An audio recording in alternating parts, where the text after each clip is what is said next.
A new education programme has been launched to shine a spotlight on the role of women in the Northern Ireland peace process. The organisers say the aim is to inspire the next generation of women to write their own stories. Men hogged most of the attention and plaudits during and after the negotiations that led to the Good Friday Agreement in 1998.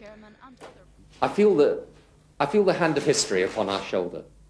Many women also played key roles, like Northern Secretary at the time, Mo Molam. Many were also involved in cross-community work long before politicians sat around the table. But many, like former MP Bernadette Devlin McCalliskey, feel the role they played is largely invisible. An event was held at Stormont this week to launch an education programme by a group called Herstory to highlight the role of people like Eileen Weir from Belfast Shankill Road.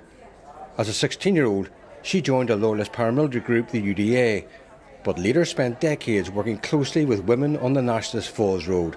They were going to close the Royal Victoria Maternity Hospital at one stage, and the women from the Falls and the women from Shankill got together and protested outside the maternity hospital over on the Falls.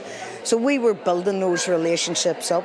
We were actually friends before the Good Friday Agreement. And Monica McWilliams, former leader of the Women's Coalition, a network formed specially for the talks that led to the agreement. And we ended up being a footnote once the agreement was signed. So it's really important that women are not written out of history, that it's not his story, and hence the reason why this exhibition tonight is called Herstory.